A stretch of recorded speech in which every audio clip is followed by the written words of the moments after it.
ദൈവനാമത്തിന് മഹത്വം. IPC Salem cover സ്റ്റോറിയുടെ ജീവനുള്ള സാക്ഷ്യങ്ങൾ എന്ന പുതിയൊരു എപ്പിസോഡിലേക്ക് ഏവർക്കും സ്വാഗതം. വിശ്വാസത്തിൻ്റെ നായകനും പൂർത്തി വരുത്തുന്നവനുമായ യേശു ക്രിസ്തുവിനെ നേരിൽ കണ്ട് രക്ഷയുടെ സുവിശേഷം ശ്രവിച്ച ചില സഹോദരിമാരെയാണ് ഞങ്ങൾ ഇന്ന് പരിചയപ്പെടുത്താൻ ആഗ്രഹിക്കുന്നത്. അവരുടെ ജീവനുള്ള അനുഭവ സാക്ഷ്യങ്ങൾ നമുക്ക് കേൾക്കാം. നമുക്ക് ബഥാനി എന്ന ഗ്രാമത്തിലേക്ക് പോകാം. അവിടെ കർത്താവിന് ശ്രേഷ്ഠകരമായ വിരുന്നൊരുക്കിയ ഒരു ഭവനമുണ്ട്. സഹോദരിമാരായ മാർത്തയുടെയും മറിയയുടെയും ഭവനം. ആ സഹോദരിമാരുടെ ജീവിതത്തിൽ കർത്താവിൽ നിന്ന് പ്രാപിച്ച ആഴമായ സ്നേഹത്തിൻ്റെ അനുഭവങ്ങളെക്കുറിച്ച് കേട്ടാലോ? വരൂ, നമുക്ക് മാർത്തയുടെയും മറിയയുടെയും ഭവനത്തിലേക്ക് പോകാം.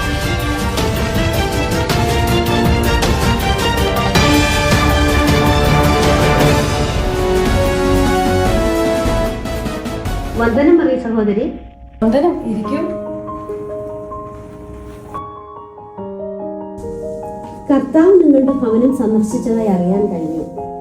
എങ്ങനെയാണ് നിങ്ങൾ കർത്താവിനെ വരവേറ്റത്? എന്തൊക്കെയാണ് നിങ്ങൾ കർത്താവിന് വേണ്ടി ഒരുക്കിയത്? കർത്താവിനെ കുറിച്ച് പറയുവാൻ എനിക്ക് ഒരുപാട് കാര്യങ്ങളുണ്ട്. സാധുക്കളായ ഞങ്ങളുടെ ഭവനത്തിൽ കർത്താവ് വന്നത് തന്നെ ഞങ്ങൾക്ക് ലഭിച്ച വലിയൊരു ഭാഗ്യമാണ്. ഞങ്ങളുടെ ജീവിതത്തിൽ ഏറ്റവും സന്തോഷം നിറഞ്ഞ ദിനങ്ങളായിരുന്നു അത്. കർത്താവ് ഞങ്ങളുടെ ഭവനത്തിൽ വരുന്നുവെന്ന് കേട്ടപ്പോൾ തന്നെ ഞങ്ങൾ അതിനായുള്ള ഒരുക്കങ്ങളെല്ലാം ആരംഭിച്ചു. ഒന്നിനും ഒരു കുറവുണ്ടാകരുതെന്ന് ഞങ്ങൾ ആഗ്രഹിച്ചിരുന്നു. ഏറ്റവും ശ്രേഷ്ഠമായ വിരുന്നൊരുക്കുവാനാണ് ഞങ്ങൾ ശ്രമിച്ചിരുന്നത്. പക്ഷേ കർത്താവിനെ ശുശ്രൂഷിക്കുവാൻ കൂടുതൽ സമയം ചെലവഴിച്ചത് കാരണം കർത്താവിൻ്റെ വാക്കുകൾക്ക് അധികം ശ്രദ്ധ കൊടുക്കുവാൻ എനിക്ക് കഴിഞ്ഞില്ല. പലതിനെ ചൊല്ലി വിചാരപ്പെടരുത് എന്ന ശാസനം മാർത്തയെ വിഷമിപ്പിച്ചോ? ഒരിക്കലുമില്ല. കർത്താവിൻ്റെ ആ വാക്കുകൾ ശാസനയുടെ വാക്കുകളല്ലായിരുന്നു, സ്നേഹത്തോടെയുള്ളൊരു കരുതലായിരുന്നു. ശുശ്രൂഷിക്കുന്നതിനോടൊപ്പം കർത്താവിൻ്റെ വാക്കുകൾക്ക് അധികം ശ്രദ്ധ കൊടുക്കണമെന്ന് കർത്താവ് എന്നെ പഠിപ്പിച്ചു. അന്നു മുതൽ ഞാൻ എൻ്റെ കർത്താവിൻ്റെ വാക്കുകളിൽ ആശ്രയിച്ച് ജീവിച്ചു വരുന്നു. കർത്താവിനെ കണ്ടുമുട്ടിയപ്പോൾ മറിയ സഹോദരിക്കുണ്ടായ അനുഭവം എന്താണ്? കർത്താവ് ഞങ്ങൾക്ക് ഏറ്റവും പ്രിയപ്പെട്ടവനാണ്. അദ്ദേഹം ഞങ്ങളുടെ ഭവനത്തിൽ വരുന്നത് ഞങ്ങൾക്ക് അനുഗ്രഹമാണ്. ഞങ്ങളുടെ സഹോദരനെ മരണത്തിൽ നിന്ന് വിടുവിക്കുകയും പുതുജീവൻ നൽകി ഞങ്ങളെ ആശ്വസിപ്പിക്കുകയും ചെയ്ത, നിത്യസന്തോഷം പകരുകയും ചെയ്ത് അവിടുത്തെ പാതപ്പെടുത്തി ഇരിക്കുവാനാണ് എനിക്ക് പ്രിയം. കർത്താവിൻ്റെ വാക്കുകൾ ജീവനുള്ളതും ആത്മീയ സമാധാന സന്തോഷം നൽകുന്നതാണ്. കർത്താവിനെ കണ്ടുമുട്ടുവാനും അദ്ദേഹത്തിൻ്റെ വാക്കുകൾ ശ്രവിക്കുവാനും ഞങ്ങൾക്ക് ലഭിച്ച ഭാഗ്യത്തെ ഓർത്ത് ഞാൻ ദൈവത്തിന് നന്ദി പറയുന്നു. യേശുവുമായുള്ള അനുഭവങ്ങൾ ഞങ്ങളോട് പങ്കുവച്ചതിന് നന്ദി. രോഗം അത് നമ്മെ തളർത്തുന്ന ഒന്നാണ്. 12 വർഷം രക്തസ്രവത്തിന് അടിമയായിരിക്കുന്നത് മരണത്തിന് തുല്യമാണ്. വൈദ്യശാസ്ത്രം മരണം വിധിച്ച സ്ഥാനത്ത് ഞൊടിയിടയിൽ യേശുക്രിസ്തു നൽകിയ അത്ഭുത സൗഖ്യത്തിൻ്റെ അനുഭവം നമുക്ക് കേൾക്കാം. ദൈവത്തിന് മഹത്വം. സഹോദരി, കർത്താവ് സഹോദരിയെ മാറാ രോഗത്തിൽ നിന്ന് രക്ഷിച്ചു എന്ന് കേട്ടു. വാസ്തവത്തിൽ അന്ന് എന്താണ് സംഭവിച്ചത്? 12 സംവത്സരമായി രക്തസ്രാവം എന്ന മാറാ രോഗത്തിന് ഞാൻ അടിമയായിരുന്നു. എല്ലാ വൈദ്യന്മാരും എന്നെ കൈവിട്ടു. ബന്ധുക്കളോ ചാർച്ചക്കാരോ എന്നെ സഹായിപ്പാനും ഉണ്ടായിരുന്നില്ല. ആ സാഹചര്യത്തിലാണ് യേശുവിനെ കുറിച്ച് ഞാൻ കേൾക്കുന്നത്. ജനക്കൂട്ടം ചുറ്റി നിന്ന കർത്താവിനെ കാണുവാനോ സംസാരിക്കുവാനോ എനിക്ക് സാധിച്ചിരുന്നില്ല. അവിടുത്തെ വസ്ത്രമെങ്കിലും തൊടാൻ സാധിക്കണേ എന്ന പ്രാർത്ഥനയോട് ജനക്കൂട്ടത്തിനിടയിൽ ഞാൻ ചെന്നു. ദൈവം എൻ്റെ പ്രാർത്ഥന കേട്ടു. അവിടുത്തെ വസ്ത്രം ഞാൻ തൊടുകയും ആ നിമിഷത്തിൽ തന്നെ സൗഖ്യം പ്രാപിക്കുകയും ചെയ്തു. ഞാൻ ദൈവത്തിൽ അർപ്പിച്ച വിശ്വാസം വലുതെന്ന് ഞാൻ തിരിച്ചറിഞ്ഞു. ഇന്ന് ഞാൻ പൂർണ്ണ ആരോഗ്യവതിയാണ്. അതിനു കാരണം എൻ്റെ വൈദ്യനായ കർത്താവാണ്.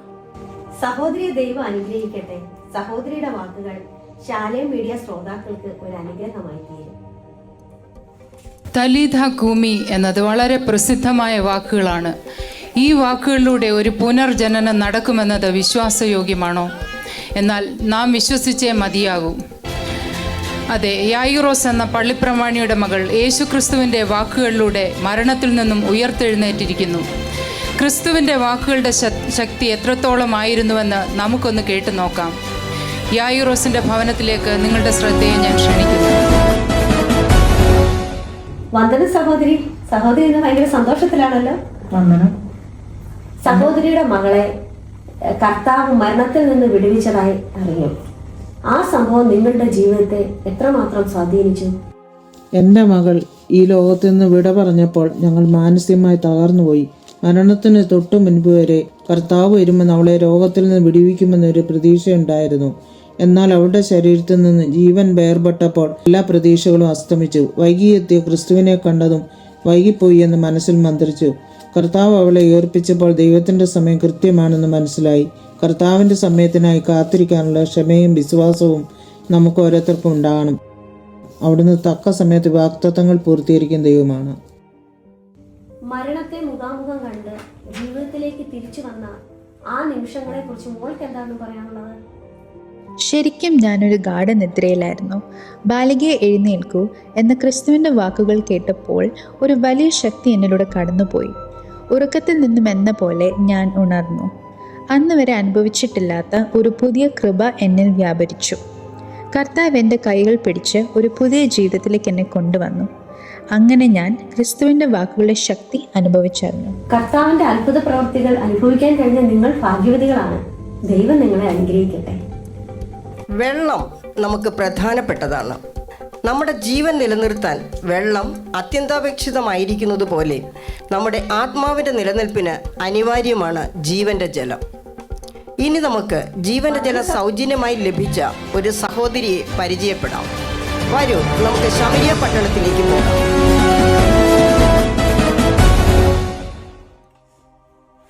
സഹോദരി, കുടിക്കാൻ അല്പം വെള്ളം തരുമോ? അതിനെന്താ, തരാലോ.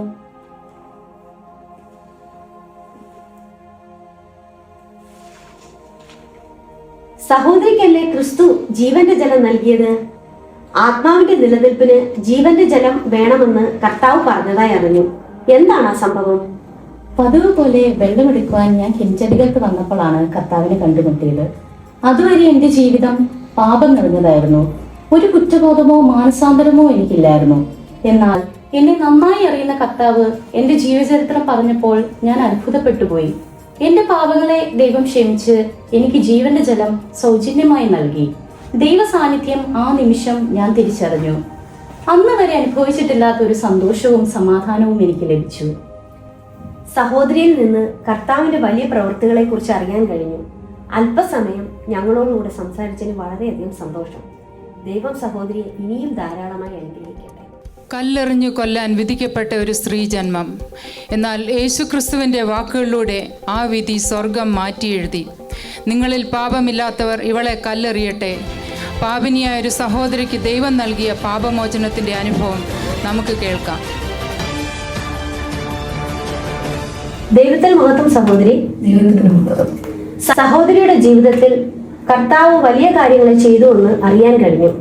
ലോകം നിങ്ങളെ തള്ളിക്കളഞ്ഞപ്പോൾ കർത്താവ് നിങ്ങളെ ചേർത്ത് നിർത്തിയ ആ അനുഭവങ്ങളൊന്ന് പറയാമോ?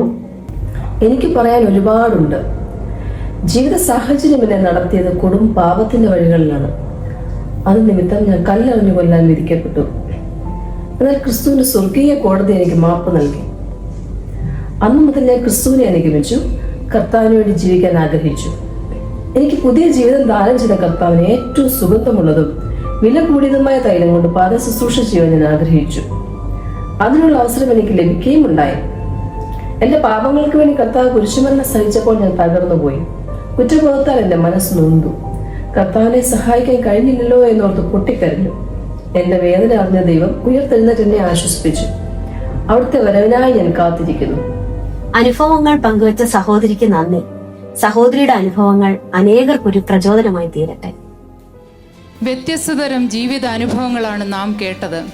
അവർക്കെല്ലാം ആശ്വാസമായും സഹായമായും സ്നേഹമായും എത്തിയത് യേശുക്രിസ്തു മാത്രമാണ്.